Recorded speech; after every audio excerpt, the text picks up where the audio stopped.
programa mixto. Contiene elementos de lenguaje, salud, sexo y violencia que solo pueden ser escuchados por niñas, niños y adolescentes bajo la supervisión de sus madres, padres, representantes o responsables. Informe RCR presenta Titulares de la Mañana con Pedro García Otero.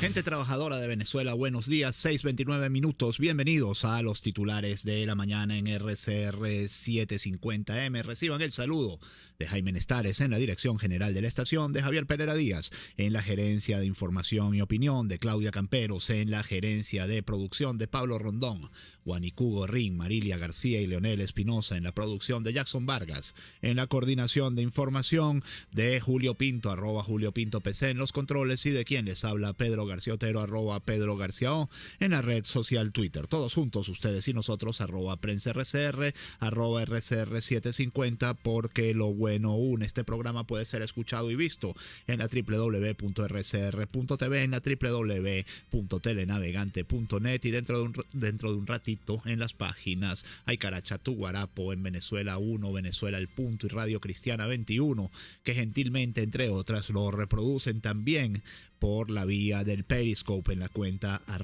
@Pedro García O. Comienza octubre con graves sucesos en Carúpano, sucesos que por la censura y autocensura comunicacional de la mayoría de los medios de este país ustedes no van a ver en las primeras páginas de los periódicos, y en muchos casos ni siquiera van a ver en las páginas internas, pero yo les recomiendo, si pueden y quieren, que se busquen las declaraciones, y si no las oyeron, por supuesto, las declaraciones que más temprano le hacía Javier García, un ingeniero de Carúpano, a Chugo Torrealba en las Fuerzas de la Unión, donde ustedes se van a dar cuenta de que lo que sucedió en Carúpano y que termina con la muerte de un joven y heridas a otros dos no es más que en micro de la misma mezcla de desidia con ignorancia, con corrupción y con populismo que ha afectado a todo el país en macro, y que en el caso de Carúpano concretamente se traduce en una crisis de agua que tiene a la gente sin el líquido durante más de un mes. Bueno, pero así como está la protesta de agua en Carúpano y así como está la situación tan grave en Carúpano, por cierto, uno tiene que decir que Sucre es el estado más hermoso de este país, que un país que tiene un estado como Sucre ya no hay ninguna razón para que sea pobre, porque Sucre podría ser un imperio turístico en sí mismo, por la belleza de sus playas, por la belleza de sus montañas, por la belleza de sus pozos de aguas termales que tiene, por ejemplo, en Cariaco. Sucre es un paraíso lamentablemente, donde uno se da cuenta de que Venezuela es el país de las oportunidades perdidas, y más durante estos últimos años. Bueno, pero dicho esto, el drama de Sucre, el drama de Carúpano con el agua se repite en el resto del país con otros servicios públicos, y esto también se los decía Chugo Torrealba en las Fuerzas de la Unión, y se los precisaba en una serie de lugares en el país. Nosotros vamos a hacer lo mismo, y abrimos con un titular del diario El Tiempo de Puerto La Cruz que nos dice: disturbios en Carúpano dejaron un muerto y 2 heridos. Una protesta contra la detención de un vecino, la falta de agua y fallas de otros servicios culminó en una tragedia en la ciudad del estado Sucre. Porque hay que decir que cuando la gente, harta de esta desidia, ignorancia, corrupción, populismo, decide salir a protestar, la respuesta de la policía es una respuesta también digamos, por decirlo de alguna manera, ignorante, es una respuesta desproporcionada, es una respuesta destemplada, y entonces se producen excesos en la represión.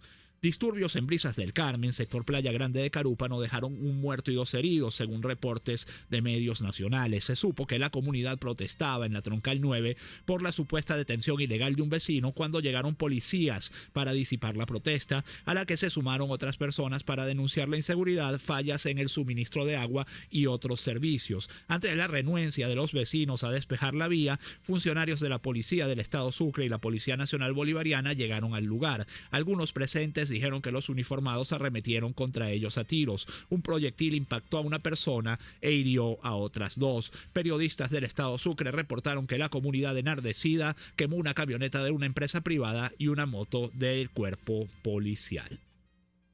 El principal titular de versión final en el otro extremo del país, en Maracaibo, mientras tanto, es el siguiente: 350.000 personas afectadas por maratónicos cortes de luz desde el domingo. Estallan protestas por los apagones en Sur del Lago. En las últimas 72 horas hubo cierre de calles y quema de cauchos en Casigua y Santa Bárbara. El abastecimiento de agua también se vio interrumpido. La gobernación de Zulia aceleró ayer la instalación de 2 bombas en las plantas locales para restablecer el servicio. En Maracaibo se incrementa el racionamiento. Otro periódico, La Región de Los Teques, nos dice lo siguiente: usando cegueta cortaron cable en calle Ricaurte de Los Teques. Ataque de vándalos deja sin luz a 6 sectores tequeños. Por labores de mantenimiento, la mañana de hoy estará suspendido el servicio eléctrico en varios sectores del barrio El Nacional, así como en la parroquia Paracoto, según informaron voceros de Corpoelec. Y otro periódico es El Informador de Barquisimeto, nos dice: agroproductores preparan movilizaciones ante crisis.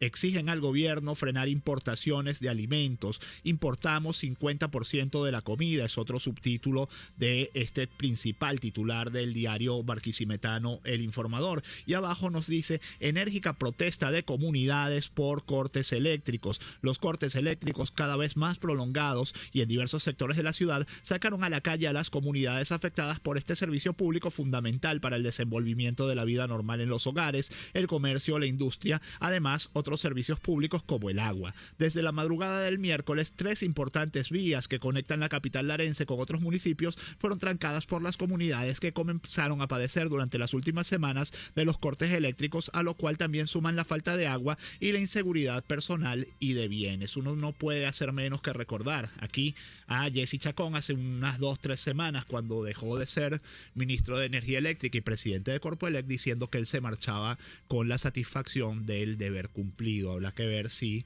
este es el deber que cumplió el señor Jessy Chacón. Mientras todo esto sucede, La Patilla nos informa lo siguiente, una información que tampoco está en las primeras páginas de prácticamente ninguno de los periódicos, y dice lo siguiente: canasta alimentaria familiar subió a 50.625,52 bolívares en agosto. El Centro de Documentación y Análisis Social de la Federación Venezolana de Maestros informó que la canasta alimentaria familiar del mes de agosto aumentó a 50.625,52 bolívares. Entre julio y agosto de este año, la CAF presentó un aumento de 8.943,82 bolívares, lo que representa un incremento de 21,5% en tan solo un mes. Se requieren 6,8 salarios mínimos, 7.421,68, para poder adquirir la canasta para una familia de 5 miembros. Es decir, en un mes, entre julio y agosto, la canasta básica subió más de un salario mínimo.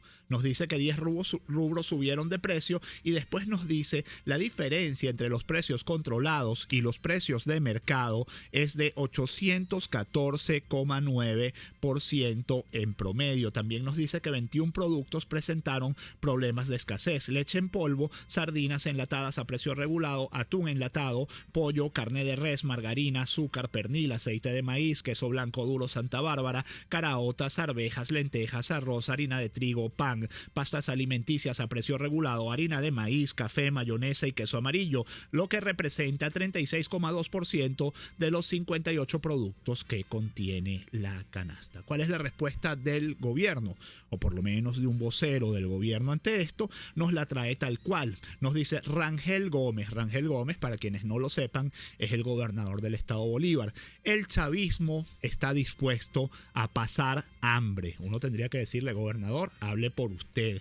El gobernador de Bolívar dijo que la oposición busca que haya saqueos porque se sienten perdidos, y aseguró que el pueblo es capaz de comer piedras antes que doblegarse. Tengamos mucho cuidado, que nos quiten lo que les dé la gana. Nosotros somos capaces de comer palo o tirar en vez de 2 huevos 2 piedras, y nos comeremos las piedras fritas, pero a nosotros no nos doblega nada ni nadie. Insisto, esto lo dice Rangel Gómez. Lo dijo el martes en su programa de radio, según publicó El Correo del Caroní. El mandatario regional pidió al pueblo no caer en la tentación ni molestarse por no conseguir un paquete de harina de maíz o una sardina en un contexto de elevada escasez. Por eso, compatriotas, no se dejen engañar, no vayan a caer en la tentación. Están buscando que la gente empiece a saquear, que empiecen las guarimbas porque se sienten perdidos, porque este pueblo puede estar bravo ahorita porque hizo una cola, pero este pueblo está recapacitando y entendiendo que no se puede dejar quitar todo lo que ha logrado. Repito, no se puede dejar quitar todo lo que ha logrado por un paquete de harina pan o por una lata de sardinas que no consiguió.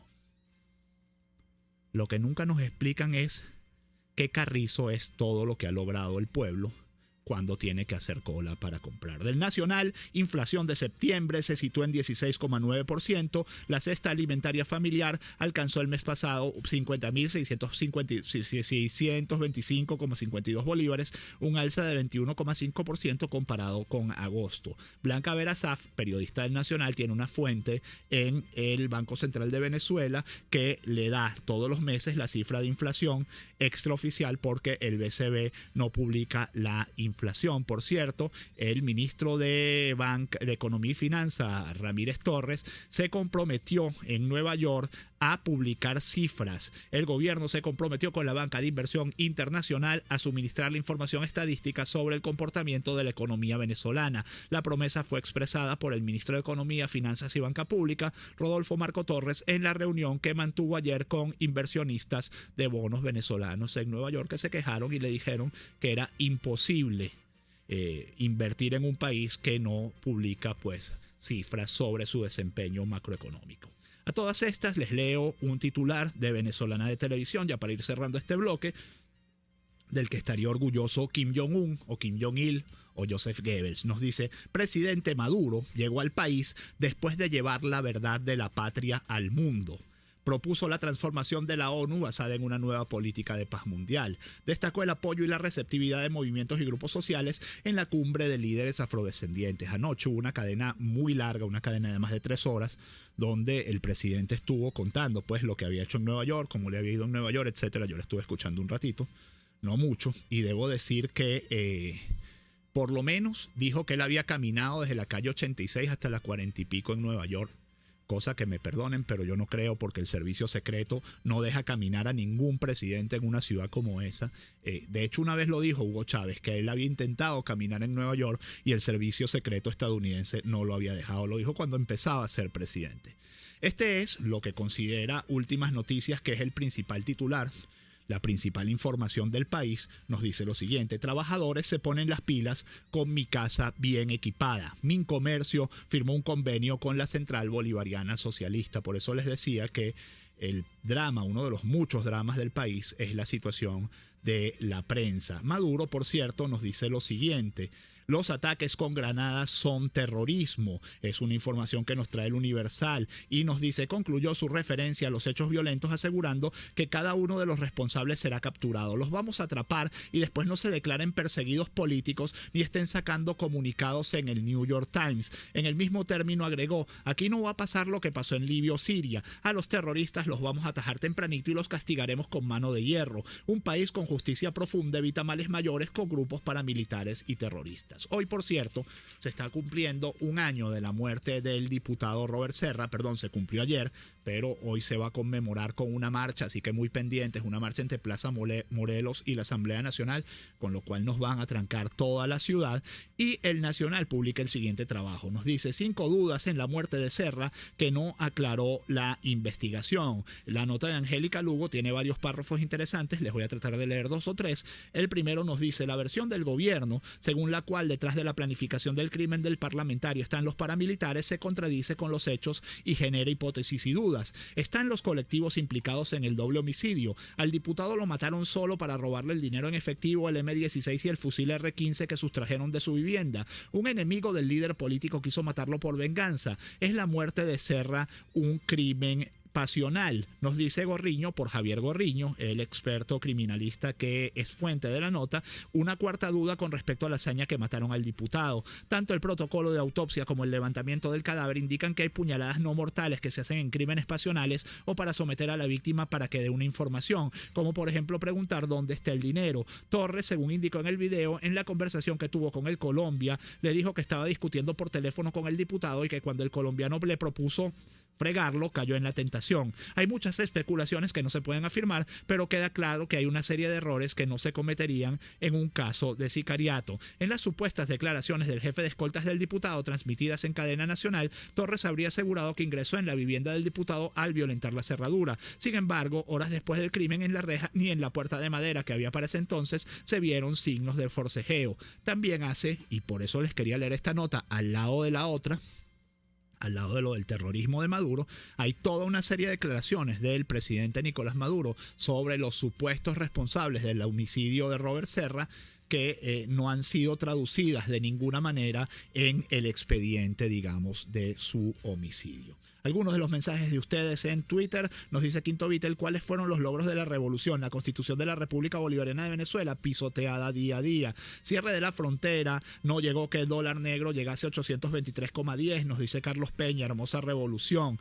Nos dice Luis Alfredo Raposo, a 500 años de la fundación de Cumaná, el Estado presenta una crisis intensa de salud, agua, empleo, electricidad y seguridad. Sergio Yenua nos dice, lo grave es que el fanatismo puede ser tan aberrante que Rangel Gómez todavía convence a muchos revolucionarios. Carlos PS nos dice, nos dieron muerte a hambricolas, ¿qué más? Israel Gámez nos dice, ¿cómo sería nuestra situación actual si los medios realmente publicaran en primera página lo que está pasando en todo el país? Esa misma pregunta me la hago yo, Israel, todos los días cuando me siento aquí a leerles a ustedes esos titulares. Abraham Martínez nos dice, Chacón sí cumplió con su deber en Corpoelec. Recuerden que la misión de esta funesta camarilla es destruir al país. William Wallace nos dice, el deber cumplido no será cierto número de ceros en una cuenta en el exterior. No sé. Quinto Vittel nos dice, nuestra patria está convertida en el país de un cuento tras otro y uno va tapando el anterior o intentando hacerlo. Antonio Ramos nos dice, buen día Pedro, de verdad da vergüenza oír a Maduro hablar tanto y decir tantas mentiras en cadena nacional. Y nos dice Gerardo Chacón, el gobierno es contumaz en negar el mercado. Los trabajadores van a tomar el control total de la distribución de alimentos. Sí, ajá, ¿y qué viene después? Más escasez. 6:45 minutos, a la pausa enseguida, más titulares de la mañana. La información que despunta el día con Pedro García Otero en Titulares de la Mañana.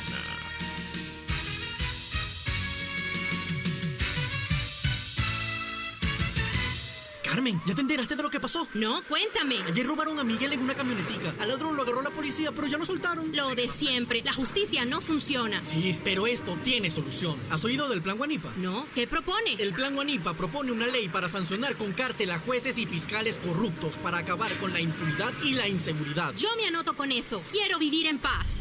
Con el Plan Guanipa vamos a cambiar a Caracas para vivir en paz. Venezuela quiere unidad. Tomás Guanipa, diputado.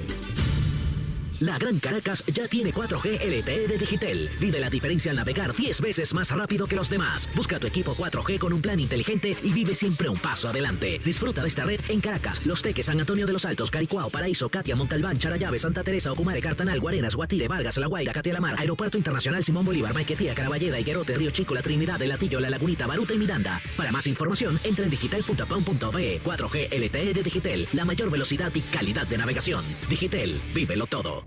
Ahora tenemos unos autobuses súper cómodos. Mi papá dice que puede ver en su teléfono por dónde voy. Es finísimo. Transmetrópoli Escolar es el sistema de transporte más moderno, seguro y cómodo del país.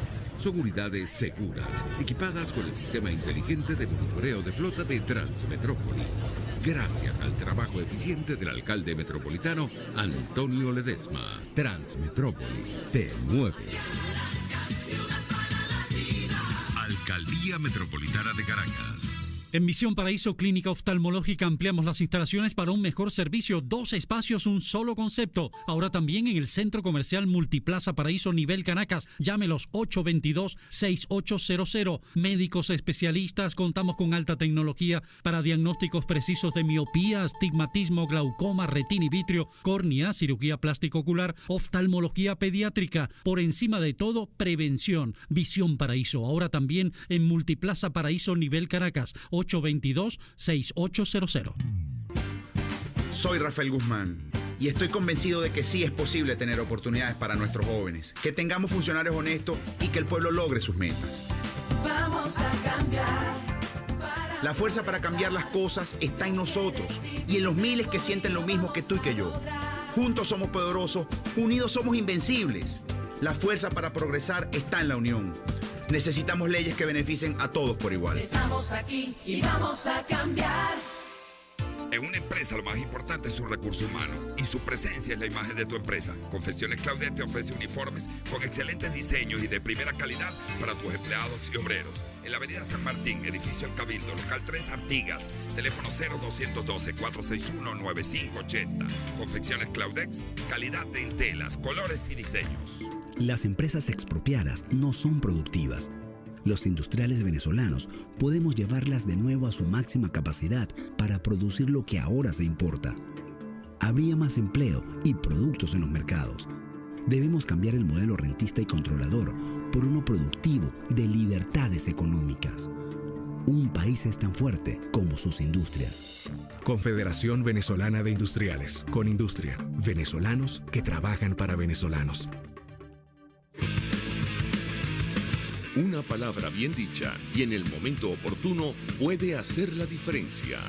Palabras sueltas pueden no significar nada, pero juntas pueden mover el mundo. Palabras más o menos me estás dejando.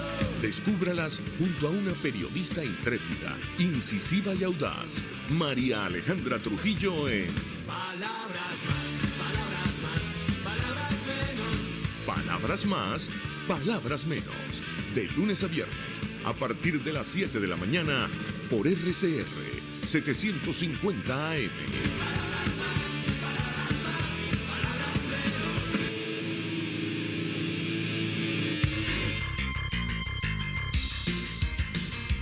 Estás escuchando Titulares de la Mañana con Pedro García Otero, solo por RCR 750 AM.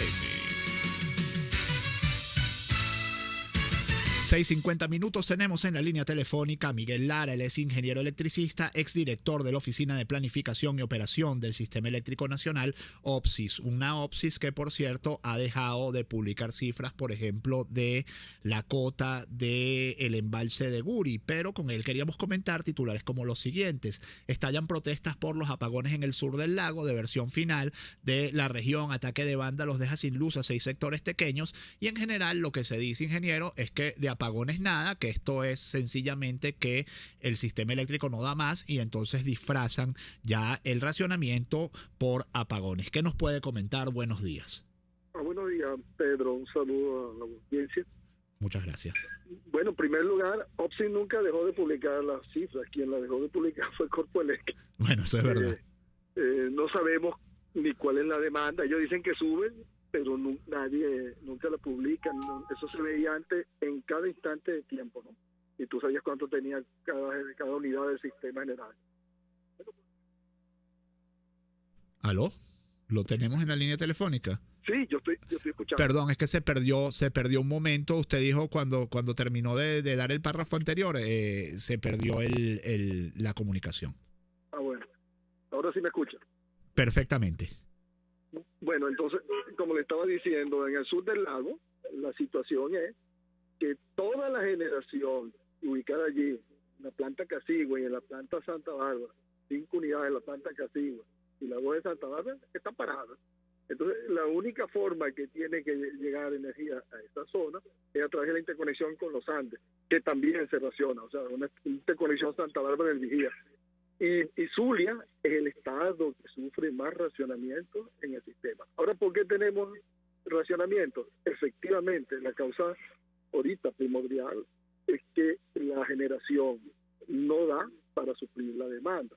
Entonces, ellos le dan un nombre, pero efectivamente son cortes de luz y son racionamientos que comenzaron, han venido aumentando pues desde mediados de septiembre. Y no les queda otra a que seguir aumentando, porque históricamente octubre tiene mayor demanda que septiembre y eso dura hasta noviembre. Ahora, ingeniero, con el clima que hemos tenido este año, que un año tan seco que, por ejemplo, esta misma semana había incendios forestales en el Ávila, una cosa inédita para septiembre, ¿qué se puede esperar de la evolución del sistema eléctrico? Y sobre todo si Guri, que es como el gran reservorio nacional, comienza a dar problemas también. Bueno, fíjate, esa es una de las situaciones más complicadas que va a presentar el sistema. La razón es que el año pasado ya fue un año de hidrologías desfavorables y el señor Chacón hizo un abuso, un consumo excesivo del embalse, y hoy, y este año, que ha llovido más que el año pasado, el embalse presenta al día de hoy su valor más bajo para un 1 de octubre. O sea, como 1 metro menos de lo menos que había presentado. Y ya estamos en la época final de la época lluvia y comienza la época seca. Son 6 meses que vienen de hidrologías más bajas y por lo tanto el embalse va a comenzar a descender. La única manera que hay de evitar que esa pendiente incursione en cotas críticas que obligarían a parar unidades adicionales en Guri es o que baje la generación en Guri, que para ello tendrías que subir la generación térmica que no tiene, o el racionamiento. Entonces, como la generación térmica está en su peor condición también, bueno, lo que le queda es cada día racionar al usuario. Eso es lo que van a aplicar para poder evitar males mayores como es llegar a la cota crítica de Guri. Eso era lo que le quería preguntar, ingeniero, y ya para terminar y muy brevemente porque nos quedan 2 minutos. Si tenía información de cómo está funcionando, digamos, el sistema termoeléctrico, cómo está funcionando Planta Centro, etcétera, y también que me explicara qué ha pasado o qué pasó con aquel montón de plantitas de aquel plan extraordinario que se iban a instalar en 2009 que no estaban interconectadas al sistema, si hay alguna funcionando. Bueno, con respecto a Planta Centro, tengo entendido que ayer se incorporó en la tarde la unidad 4. Eso puede aliviar un poco los cortes en la región central, pues, Aragua, Carabobo, Valencia, la mismo Andes y Zulia, ¿no? Pero esa planta sigue sin llegar a la condición que debería estar desde hace años atrás. En relación a las planticas, bueno, eso siempre se dijo que eso no era la solución al problema de la crisis del 2009. Entonces, desde el 2009 a la fecha, el gobierno ha indicado que ha incorporado más de 10.000 megavatios. Y si tú ves el consumo de que hay en esta época, comparado con el 2009, es casi el mismo. Entonces uno se pregunta, ¿cómo es que si la demanda, lo que demanda el usuario, no ha crecido y tú instalaste 11.000 megavatios, ¿por qué hoy estás peor que en el 2009?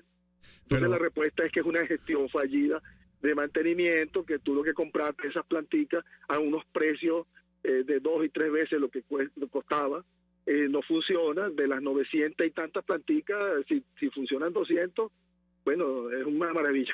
¿Usted se acuerda de los bolichicos, señor Miguel Lara, ingeniero? ¿Se acuerda ha oído hablar de los bolichicos? Sí, cómo no, ha habido reportajes de periodistas muy detallados de la forma en que hicieron su incorporaciones de unidades negociadas a través de la empresa Derwin. Bueno. Y te puedo decir que en Caracas las empresas instaladas, las unidades instaladas por Derwin presentan una condición de operación muy deplorable. O sea, si de lo que instalaron funciona el 30%, estamos muy bien, pues. Bueno, muchísimas gracias, Miguel Lara, ingeniero electricista, exdirector de la Oficina de Planificación y Operación del Sistema Eléctrico Nacional de la OPSIS, que en algún momento fue un orgullo del país, como lo fue Edelca, como lo fue buena parte del Sistema Eléctrico Nacional, y que hoy es lo que es, y que lamentablemente nos va a significar un lastre por muchos años para el desarrollo de Venezuela. 6:57, hasta aquí los titulares de la mañana de este 1 de octubre de 2015. Quedan con Mariale Trujillo y palabras más, palabras menos, y que este día sea todo lo que ustedes esperan de él.